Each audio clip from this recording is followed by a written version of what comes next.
हमारे जितने भी पंचांग है वो पंचांग जब निर्माण होता है तो अलग अलग सिद्धांतों से पंचांगों का निर्माण होता है। मुख्यतः 3 सिद्धांतों से पंचांगों का निर्माण होता है। पंचांग निर्माण में महत्वपूर्ण बात यह होती है कि अलग अलग विद्वान अलग अलग मत रखते हैं।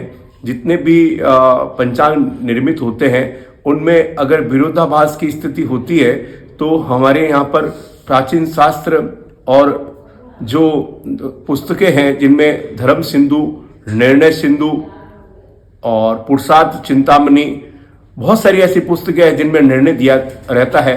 अलग अलग विद्वान अलग अलग निर्णयों का पालन करते हैं जिसके कारण त्योहारों में विरोधाभास की स्थिति पैदा हो जाती है। दोस्तों इस प्रकार से है कि देखिए, हम लोग हमेशा ये मानते हैं कि सूर्य उदय से जो तिथि होती है उसी तिथि को पूरे दिन माना जाता है।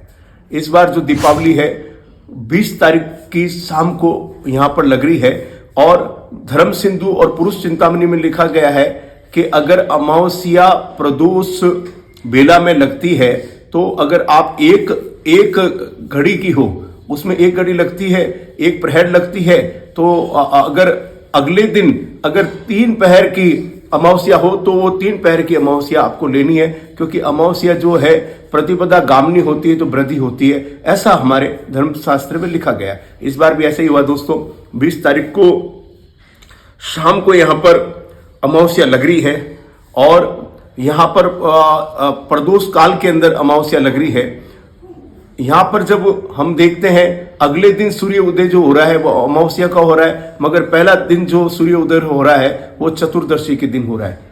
तब यहाँ पर विरोधाभास की स्थिति हो गई। अनेकों पंचांगों में 21 तारीख जो है वो दीपावली की मानी गई है, मगर अब YouTube में अनेक विद्वान जो हैं वो कह रहे हैं कि 20 तारीख की होनी चाहिए। दोस्तों इसमें मेरा ये मत है, मेरा ये मानना है कि जो त्योहार रात्रि के होते हैं वो रात्रि में मनाना चाहिए। पिछली बार जन्माष्टमी के दिन भी ये स्थिति पैदा कर दी गई थी और दीपावली में भी स्थिति पैदा हुई थी और इस बार हमारी दीपावली में भी इस प्रकार से स्थिति पैदा कर रहे हैं। दोस्तों हमारे लिए तो सभी त्योहार सभी दिन लक्ष्मी जी के लिए पूजनीय होते हैं, ये मगर अब उसी को हमें मान्य करना चाहिए।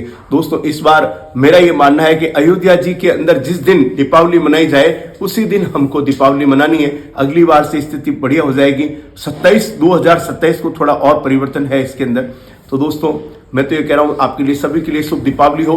हमें दीपावली राम मंदिर अयोध्या जी में जिस दिन मनाई जाए उसी दिन हमें दीपावली मनानी चाहिए और हमें किसी भी विरोधाभास में नहीं पड़ना चाहिए। जय श्री राम।